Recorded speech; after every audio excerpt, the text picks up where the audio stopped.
Good morning, everyone. How are you guys doing? A little louder. How are you doing? Are you guys excited to talk about crypto? Blockchain, yeah? All right, by a round of applause, how many people in here have a basic understanding of crypto? All right, that's decent. So more importantly, how many people don't? Okay, all right. One honest person. So my name is Toni Sterrett. I'm a filmmaker and the founder of Grrls Creative Club. I'm a creative technologist and a founder of an app that is focused on making screenwriters better screenwriters.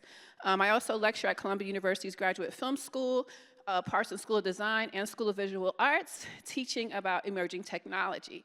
So today, we have John D'Agostino, Head of Strategy at Coinbase, and Kim Shlepakov, Private Wealth Department at Coinbase, and we are talking blockchain, all right? So, John, I'm gonna start with you, right? We have a basic understanding in the room of crypto, but sometimes the words crypto and blockchain are used interchangeably. So before we start, can we just get into why? Okay, great. So hi, everyone. It seems like most of you have a basic familiarity with blockchain and cryptocurrency, so I'll keep this brief for the one honest gentleman who admitted he didn't. Cryptocurrency is a kind of umbrella word that's been used to describe really two things. One is blockchain, and the other is crypto or cryptocurrency. So think of blockchain as a database system. It's a really, really good database system. It reorganizes how we think about information. It also reorganizes how people work together to come to a decision about what is and is not true. So historically, if you were going to do something like a bank transfer, we trusted centralized entities, could be government agencies, it could be accounting firms, banks, and they would keep that ledger. They would keep a ledger of how much money you have, how much money I have, and if you wanted to send me money, those two banks would talk to each other, and they would decide how to debit your ledger and credit my ledger, and make sure that you couldn't double spend your money. And that's a very, very important function. Blockchain allows for that exact thing to occur, but without the need for centralized agencies. So some people kind of roll their eyes, oh, blockchain is just a database. I mean, I have no problem with that. Databases have changed the world in material ways, but it's a database that changes how we think about what is truth and allows us to come to that decision of what is real without having to trust a centralized entity. To do this, you have to motivate people to contribute computing power, because you need computers to run all this. And so the mechanism to do that are these tokens that spin out of these blockchains, and that's cryptocurrency. Different tokens have different purposes. The most common one you've probably heard of is Bitcoin, and that is spit out from a blockchain that was designed to serve a purpose, which is to create a better source of value and or money. So if you just think of blockchains, I think of them as businesses. They each have a goal, and if they achieve their goal, many people will want to be a part of it. To be a part of it, you have to contribute compute or computing power. That costs money in the form of electricity. And the way you get compensated for it is through these tokens. Now, one last thing, you may, again, reasonably say, well, why can't you just use dollars? And that's a fair point. Dollars work really, really well. I'm not in the camp of crypto will replace the US dollar. The reason is that another characteristic of these blockchains is not only can anyone participate without a centralized entity, you can do it 24/7, day or night on all holidays. And fiat doesn't work that way. If you disagree, try sending a wire at 10 p.m. Just doesn't happen. So these tokens, at a minimum, can serve as bridges to when the traditional fiat rails go on or go off. So that's my best, simplest explanation of the difference. Good, thank you, sir. Not bad? Okay, appreciate it. Very good. So before we dive into the conversation, I just want to talk about something really just random, right? I really learned that I've been in crypto for about 4 years, and I saw a really quick shift. Like from 2022 to 24, you guys had a summit at the Cipriani restaurant on Wall Street last summer. When I went to my first crypto conference, maybe about a year and a half before, no, maybe 2 years before that, it was East Denver. And everyone was dressed in sweats, jeans, showers were optional. That was the crypto crowd, the crypto conference crowd. And then I went to this Coinbase conference, and everyone was in suits. And there was some really huge players from the corporate world there. And that's when I knew, like, this is really time to, I mean, I was already taking it serious, but I started calling everyone that I know. And I said, listen, the game is changing, and it's changing fast. So you both have a background in finance. And when we think about blockchain, we tend to think about it in the context of finance. And many people still associate crypto with speculation. But at a city level, it's really about infrastructure and trust. So what is it about the nature of blockchain that makes it fit for the smart city concept, especially in areas like transparency, public spending, housing, licensing, or even transportation? Go ahead. Want me to start? Yeah. Okay, so as I said before, blockchains are a way to reorganize how we think about trust and how we think about centralized databases.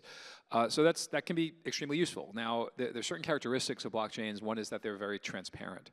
So for the types of activities that cities run which require transparency, I'm buying an apartment right now, so I think about title insurance, right? Everyone's familiar with title insurance, right? This kind of wacky concept that I buy an apartment, I have to pay an insurance company to make sure that I actually own the apartment. That's simply a function of record keeping, right? I'm paying a premium because we're not confident in the record keeping associated with the ownership of this apartment in New York City, right? That's a ludicrous concept, that whole system has to exist.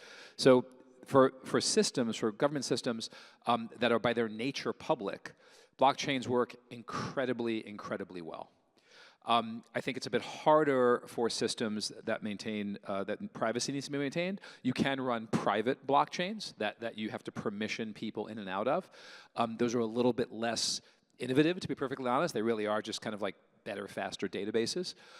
But in terms of these public blockchains that anyone can participate in, any public system that has allowed transparency, that wants its citizens to be a part of, to contribute to, but not just in terms of lending their computers to run the system. There's people who will do that and get paid for it, but anyone who wants to participate by accessing that information freely, 24/7, they can do that on blockchains in a far more efficient way without having to rely on a centralized government agency that may close at 4:30 on a holiday. Okay, Kim? Yeah, I mean, if you look at specific cities already doing this, like Los Angeles, there's 3 ways they're incorporating blockchain technology into their government processes. One big one, voting. So when you take the voting process and you put it on the blockchain technology, it makes it tamper-proof. So it's traceable, it's verifiable, and it makes trust in the voting process go up and voter fraud go down. And then what John just mentioned, land registration. So by putting it on the blockchain, it makes the process of property transactions seamless. Everyone can see it, it's verifiable, it's an unchangeable ownership just right there for everybody to see. So again, title insurance companies might not like this, but everybody else wins. Los Angeles is also using this technology in energy space, so letting peer-to-peer energy trading occur, and then also verifying energy sources as well. And then outside of the US, there's cities like Buenos Aires and the Netherlands that are also doing this. I think also Dubai. Yeah, Dubai. I'm spending a lot of time in Dubai and Riyadh these days, and they're really. I'll be honest, is everyone here from New York or outside? Raise your hand. Clap if you're outside of New York. If you're not from New York, okay. Or yeah, raise your hand. I can't really see out there, but okay, fine. I mean, I'm not sure about the rest of you, but like I've been going to the Middle East now for about 25 years, and things have fundamentally changed. The ability of these cities now to draw in the best and the brightest has never been stronger. Like, I'm not gonna lie, 25 years ago, if I went to Dubai and you were from New York, London, Tokyo, and you were young and you were starting your career, in my mind I was like, yeah, you're probably the D team, you're the C team. You flamed out in one of those cities. Not anymore. Not anymore. The best and the brightest are choosing not to go there for vacation, not to go there for the end of their careers. They're going to build their careers. And when you go and you experience what it's like to live in that city, to be an expat in Dubai, you are set up in days. You are set, you have your driver's license. I mean, I was in Riyadh recently and I had dinner with some friends there, some locals, and I pulled out my wallet to try to pay, and my driver's license fell out, and they all laughed at me because I still had a physical driver's license. And they showed me the button they press on their phone when they need to update their driver's license. So this is, the days of like, if you want to be in finance, New York's the only place are gone. And these cities are competing on their economies, but they're also competing on their livability. And these types of systems make them very, very livable from a government interface perspective. Okay. So the World Cup is coming up, and cities are thinking about logistics, public trust, and economic opportunity on a global stage. So how do you see blockchain and crypto helping host cities run more efficiently and innovatively? I know you guys kind of already talked about that, but is there like a deeper dive we can take? Yeah, so first of all, if we're talking about the World Cup next year, as a Jersey girl, I feel like I must point out that MetLife is in New Jersey. But any big city, surrounding city that's preparing for a mass influx of population can definitely use blockchain technology. A couple of big use cases are ticketing. Obviously, if you use blockchain technology, I don't want to beat a dead horse, but it's verifiable. Everyone can see who the owner is, so it completely eliminates counterfeit ticketing. It also completely streamlines the sales and distribution process, so you can automate all of the ticket sales, which eliminates third-party vendors and all of those fees that are associated. By using smart contracts, you can automate the sale, which completely just saves time and, again, fees. So the other big piece is fan experience. Within these tickets, you can add fun things like NFTs and like shootout advertisements for authentic gear and other side events happening. So it's all really automated and smooth within the blockchain technology. There's definitely been some prior World Cups that have already used this technology. 2018, Russia used it for authenticating merchandise. 2020, Tokyo used it for ticketing. 2022, Qatar used it for actually payments. So we're starting to see it more and more. So I think we have a really big opportunity on our hands. You know, John, I know you're going to take this, but I remember in the summer, last summer, I was in Colombia, actually, which I'm sure you've been, and there was that big soccer match in Miami, and remember the big, like as Kim was talking, it made me remember what happened. Do you want to talk a little bit about that and how blockchain could have helped that? As the husband of a Colombian woman, that wasn't the proudest day for Colombia. They stormed the, you mean when they stormed the stadium? Yeah, it was a disaster. I'm not sure how blockchain stops that. I think just chain link fences probably stop that. But but on this point of soccer, I want to build a little more on what Kim was saying. Everything was exactly right. But this idea of interoperability and composability and programmability. So these are when you hear the word smart contract. Again, cryptocurrency is just computer code. So it's just a little tiny program. It's really, ultimately what you're getting is you're getting a place on a ledger somewhere, and you identify that with a long password. But the code itself is really, really important, because unlike a static ticket, you can do stuff with it. And this unlocks so much potential. So I'll give you a very specific example, because it's easy to talk in theory, so if you can crystallize this. So soccer fans here? We got a lot of soccer fans? Okay, great. Okay, so whatever sport you're into, doesn't matter, whatever sport you're into. Imagine this. Imagine you go to an event, you get on your phone, you get an NFT, which is just a type of cryptocurrency, as a ticket. As Kim correctly pointed out, you don't have to worry about forgeries anymore, all that's gone. And like a ticket stub, like in the old days, you can keep it as a memento, and that's great, that's fine. You maybe even can trade it with your friends. You make it a collectible picture or something, and fine, that's great too. But that's really marginal value. That's just a collectible like any other. And unless something crazy happens at that event, it's probably not going to ever be worth anything. But because, unlike everything we have now, it's programmable, what if embedded in that ticket stub, that virtual ticket stub, that NFT that you can freely trade with your friends and play around with, is a lottery ticket mechanism? And if it goes off when you're holding it or when your friend is holding it, Messi calls your phone or he tweets your name, or who the hell knows? It doesn't matter. Way smarter people than me are going to unlock billions and billions of value. I'll give you another example. What if by holding a Taylor Swift collectible NFT, you could get immediate access to her tweets 2 minutes before everybody else? And then a different type gets you the access 1 minute. 30 seconds, 5 seconds, a nanosecond. This is what we did in finance when we started slicing up data and selling it to firms at different time intervals, and it changed the game. So again, very, very, very smart people who understand the nature of relationship between fan and entertainer are going to be able to unlock so much value from this because of that little nuance of it being live and programmable. So beyond sports, what kind of data functions, financial, or government processes do you actually see shifting to blockchain in the next few years? And which ones probably won't? I mean, I think the big one that we already mentioned, but is voting. I mean, obviously, it's a big part of the conversation for every election now, like voter fraud or verifiability. And by using blockchain technology, it's just tamper-proof. So it's just the source right there. You know who's voting, when they voted. It can't be changed, and anyone can access that. I think that's a huge one. I think we're going to see that more and more as the years go by. Yeah, I agree. Voting's important. I couldn't agree more.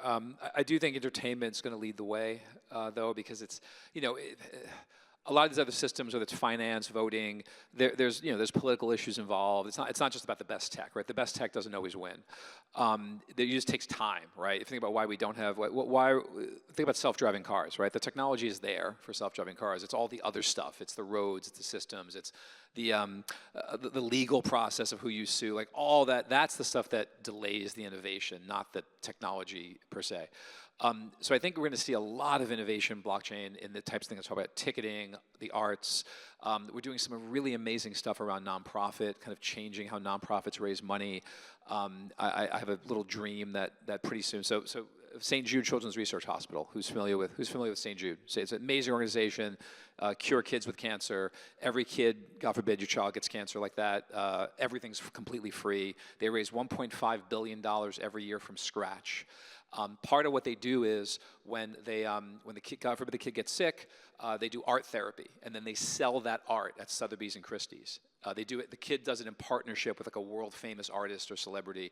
They make hundreds of thousands, about millions of dollars every year.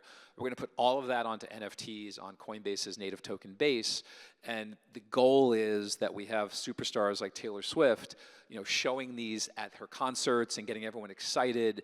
And so the next time you read about somebody paying $5 million for what's effectively a picture, I hope $4.8 million goes to cure kids with cancer. So that's the kind of stuff that I think is going to really, really take off, because you avoid the regulatory security designation, and then it's going to get on everybody's phones, and your kids will be playing with it, and then it becomes kind of second nature. And then when you are asked to vote using a blockchain mechanism, it won't seem scary or weird or different. Yeah. So you talked about the arts.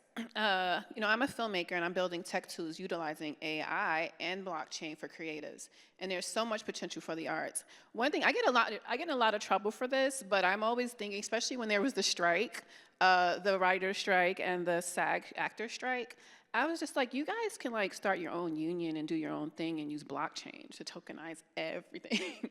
There's a lot of city officials here in the room. So what are ways that blockchain can be used to support the arts? And I'm thinking of things like grant distribution, royalty tracking, but any other ideas you guys have? Look, if all NFTs accomplish, if all they accomplish is to make it easier for art to exist in the world, then they will have done their job. Like I genuinely believe that. We seem to be moving, and not just in the U.S. but elsewhere, towards less funding for the arts, less emphasis on the humanities, and that scares me. And so if these more efficient fundraising mechanisms allow for more artists to be able to finance their dreams and finance their work, and then return the favor to society by producing and giving up their art, I'd be very, very happy. I think what the cities and the government has to do is sort of get out of the way of that, because right now, and what's wonderful, so under this new SEC leadership, one of the first things they did was they released a letter stating what we all kind of knew, but the prior SEC was for some bizarre reason holding it hostage as a possibility, which is NFTs are not securities. That was massive. Massive, because if you're like a small struggling artist and you want to use NFTs to kind of raise awareness of your art and raise money to fund your lifestyle, you in theory, working out of your basement, you would be in violation of SEC securities laws, which was just nonsensical insanity, but it was being used as sort of a political leverage for negotiating other things. And so now that that's off the table, if more cities and at the federal and state level and city level could just make it super clear, we want you to use this cheap, efficient technology to finance the creation of beautiful things in the world, and then allow for distribution mechanisms, you said, help them, because again, maybe I have my NFT, I have my beautiful art, how the hell do I get it out there? I could post it on my Facebook page, fine, but give these artists distribution mechanisms so the world can kind of see and judge, and not everyone's gonna get money, that's fair, but the talented ones will. So I think get out of the way, and then to the degree possible, amplify this outreach so that the widest possible audience can see and potentially be a part of it. Yeah, and let me clarify. I said the actors can start their own union. They have a union, but I do believe that. Don't kill me if there's any actors in the room, but I believe that that strike hurt, and it actually did. If you look at what's happening in Hollywood right now, but I just kind of feel like that union sometimes it gets so big that it's not really serving the members. And like decades ago, the United Artists, which is another film studio, it started with actors tired of this traditional studio system, so they got together and started their own studio. And I don't think that SAG was necessarily negotiating on, they weren't negotiating properly for the actors, and the former CEO of Disney even spoke out about this. And so many of them are hurting. They were like, no AI. They were just rejecting emerging technologies. And you can't stop that. So I just wish that they had people who actually knew what was going on that can, guide them properly. And I think blockchain can be used to build communities as well. That's one of the things when you talked about NFTs and securities. A lot of these artists were using it to build community, right? To build a fan base. Because, there's this argument that if you have 10,000 fans, then you could just build a really sustainable, amazing career. And that's why with a lot of these NFT projects, they had 10,000 tokens each, right? Remember? Like with Bored Ape, which if I'm using too much jargon, just wave me down. So do you guys have any thoughts on that? As far as like how cities can encourage their creative communities to use blockchain to build community in a sustainable ecosystem for creatives? Yeah, I mean, what you said is true. It's not going away. So I think, accepting that, embracing that, and running with it is the way to be. There's so many different use cases where the art space can use this technology. You mentioned fundraising, that's an easy one, and it eliminates all the middlemen, really. Distributing art, obviously, through NFTs and other meme coins like that. That can be considered art. And like you said, creating a group of people, a network, that's really big in the art community, and blockchain technology allows that. Yeah, all right. So let's talk about what's next. If you could challenge every mayor in the country to do one thing this year to become more blockchain ready, what would it be? I'll start with you, Kim.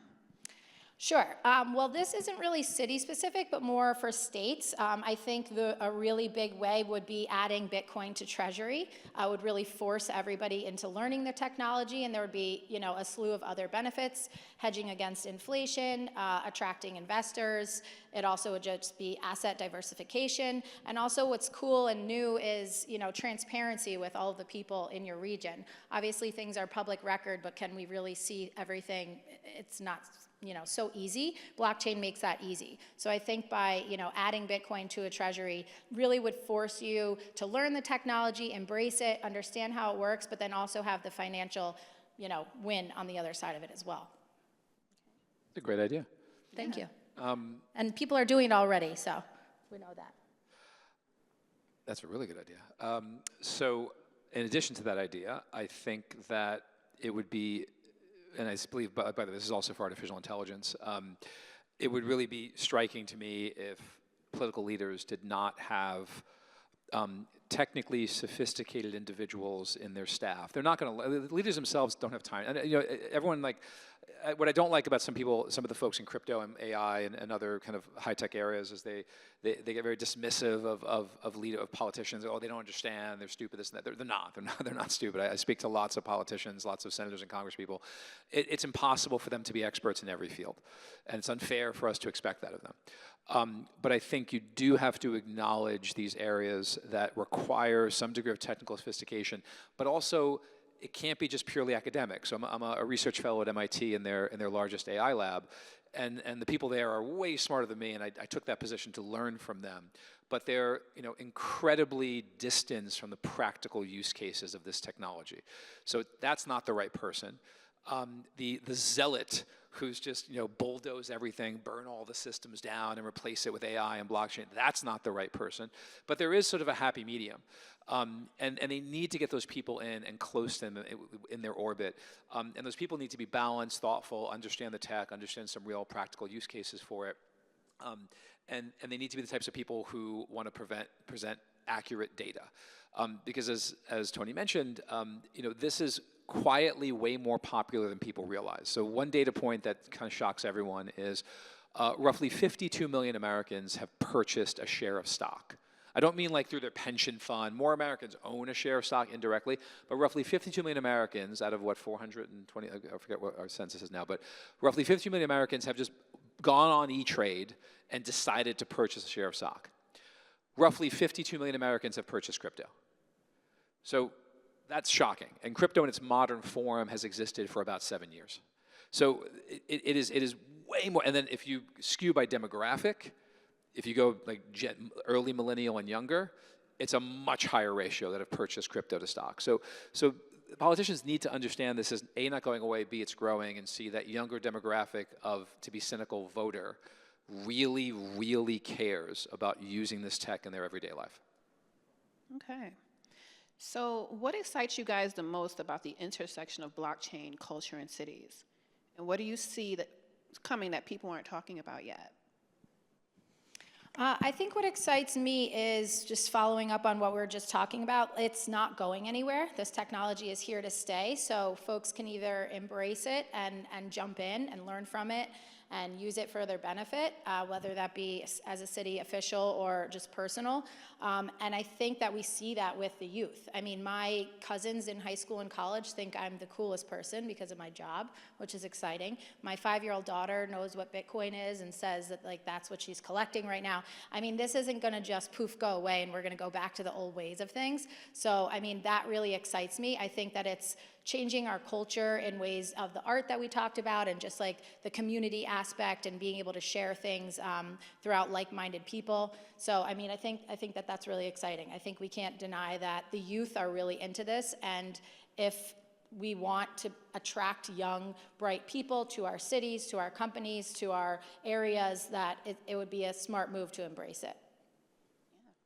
So I have this chart that I show when I teach when I teach this class on blockchain, and I teach a class on blockchain and AI intersection, and I have this chart, and it's a bad chart because I'm doing something that anyone in the room who's a math major or anyone in finance would know is cheating. I'm implying that correlation equals causation, which it does not. But I think it's fair. And the chart basically shows polling of erosion in trust of centralized entities over the last 30 years, juxtaposed with the creation of Bitcoin wallets. And while correlation is not causation, I really do think there's a connection there. I think that we don't know what truth is anymore because we don't trust the entities that we previously did as a society to tell us what truth was.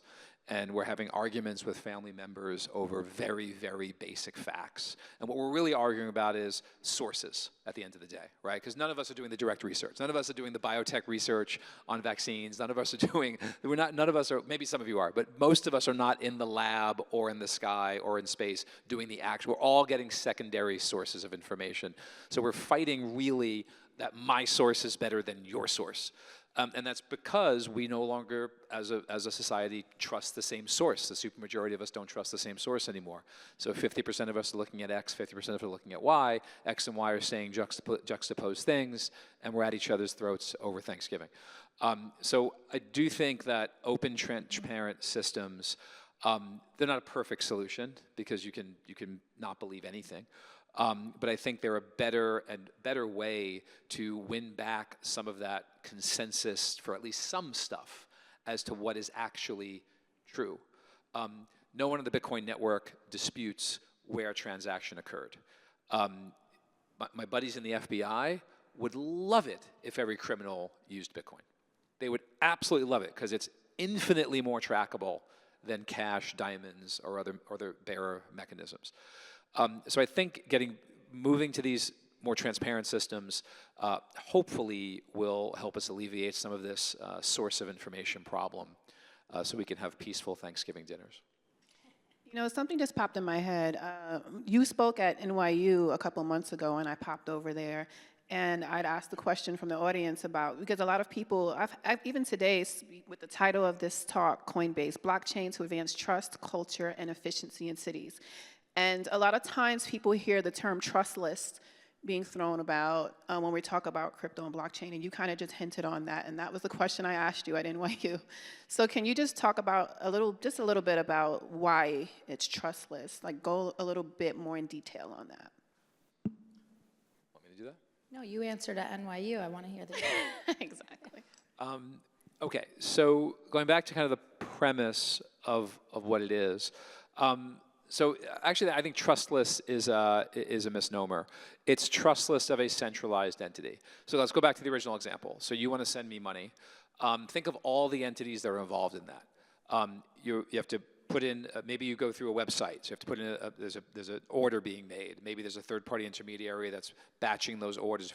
If you bank with like a neobank or something, an online bank, then that gets sent to a master account at the banking institution that holds your assets.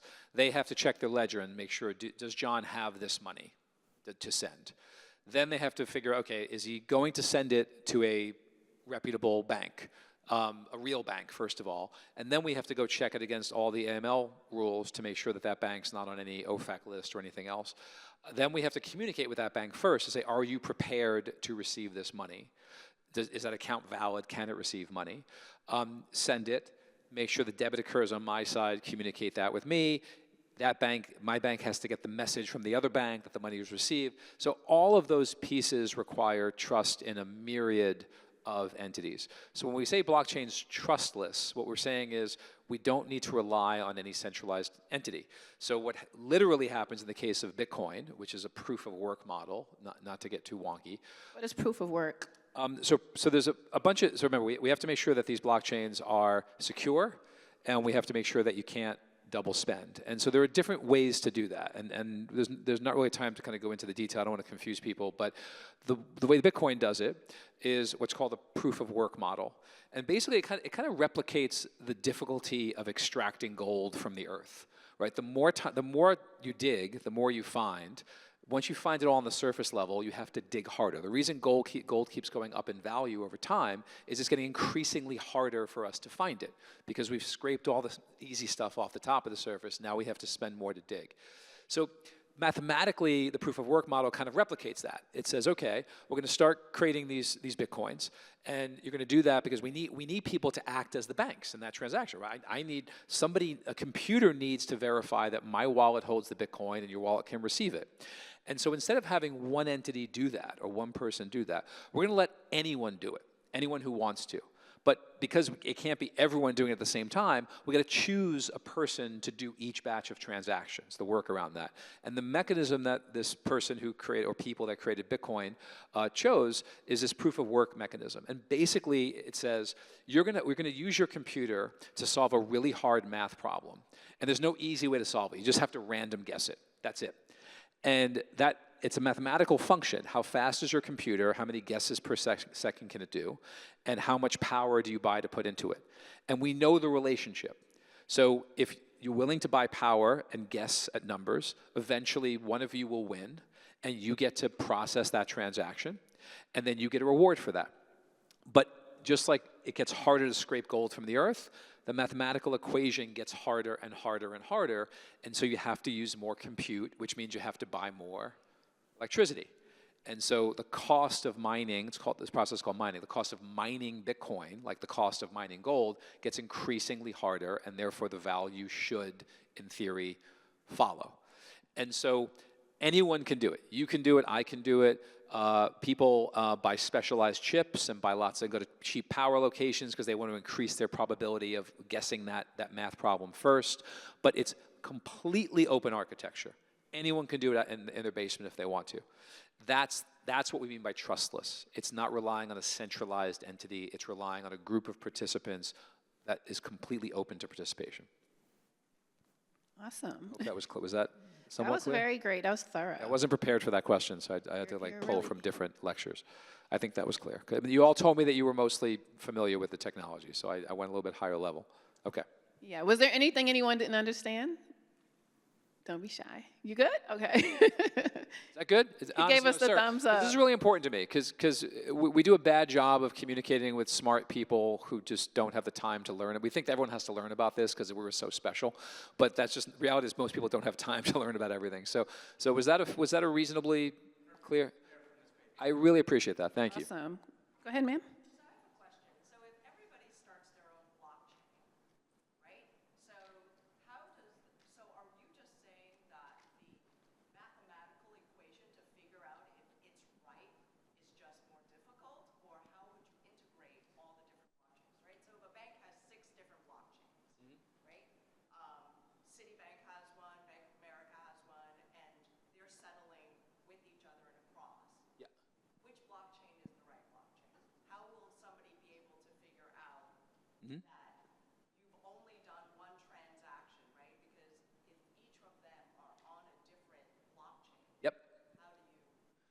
That's a great question. I'm happy to take this one. Yeah, okay. It's a really, really great question. Okay, so I just got this last night. I called into a radio show to talk about this, and they asked this exact question. Also, they asked the question, if there's all these tokens, how can any of them have value? So the reality is most of the entities you described are going to use private blockchains. Not all of them. Some are going to use public blockchains. The interoperability or fungibility of the tokens, again, remember, the token will spit out, and that token, you can buy and sell it and get into a different blockchain. So the friction there, if I want to use your blockchain and it's your token, I can sell your token and buy one for a different blockchain. So there's interoperability by buying and selling the tokens. The blockchain speaking to each other is a problem. You're 100% right. So it probably will wind up that while we won't have one blockchain to rule them all, we probably won't have thousands and thousands of blockchains. But we may have separate ones. So the way I would think about this is, to justify having your own blockchain, you have to have a big enough ecosystem to make it work. So who here uses Amazon? Raise your hand. Keep your hand up. Keep your hands up. Use Amazon. Great. Okay.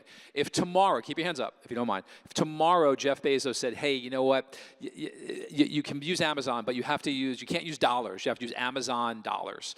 And it costs $1.01. Would you keep your hand up if you'd still use it? For 1 penny? You'd stop using Amazon for 1 penny? Okay, that most people, okay. 5 cents, 10 cents, 15 cents. Wow, you're really an Amazon fan. But that's my point. That's my point. There were people, my whole life's on Amazon. I would probably pay a 10%, 15% premium. That's because Amazon has a powerful ecosystem. Same thing for Disney. You could live in Disney on Disney dollars. But not everyone will be able to do it. So your interoperability question is a very, very good one, which is why it will probably be an oligopoly as opposed to a monopoly. And there will be some friction, but the blockchains we live in and operate in will be important enough that we'll be okay with that. We won't have to leave that often. I don't know what that number is. Is it 20? Is it 50? Is it 100? I'm not sure. But it's probably not 1 million, and it's probably not 2. The second point, very quickly, on you probably read about all these tokens being created and this nonsense.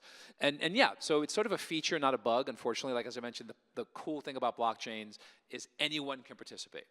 And because anyone can participate, any of you could spin up a token for pennies in about 3 minutes. And it's getting easier to do.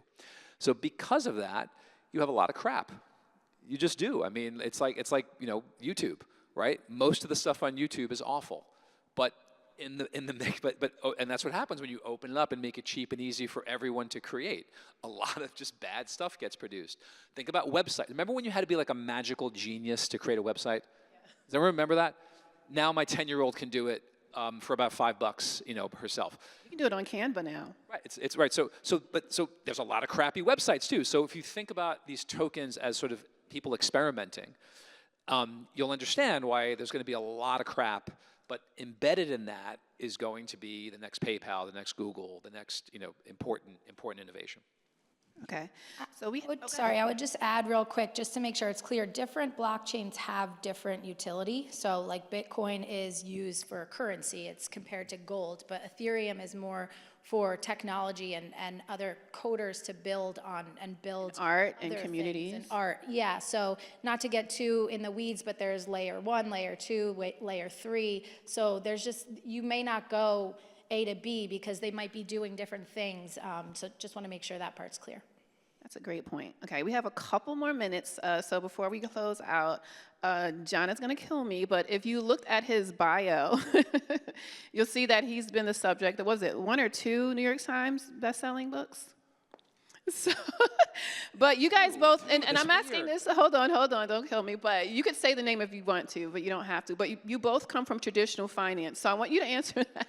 But I also, just to encourage people in the audience, what made you guys choose to come into crypto? Being part of this new technology, I feel like comes probably once in a lifetime. I mean, what we're doing, it's still day to day may feel like the same, you know, working with clients, what I do. Where were you before Coinbase? Morgan Stanley. Right. Yeah. Okay. But the bigger picture of what we're building at Coinbase, I mean, the various products and just embracing the technology and building it for, you know, for our culture, for the people of our time, for cities and governments and artists and all of that. I mean, just being part of what's building has been very exciting. And we're remote, which is also another really great reason to move. No. Yeah, crypto. I just wanted to work with Kim. Yeah. Oh, is that? That's mostly what people say. Yeah. Yeah, I can see it. No books on me yet, though. Okay. Trying to get around. Thank you. So, look, I got into it because it's interesting, and I was getting really bored in finance, to be honest. You hit a certain point in finance, and all the stuff that seemed mysterious gets really obvious and boring, and I just didn't want to spend the rest of my life running spreadsheets. So, so I wanted to do something a little more exciting. Awesome. Well, thank you so much, guys, and thank you all for joining us today. Give it up for our panelists. Thank you.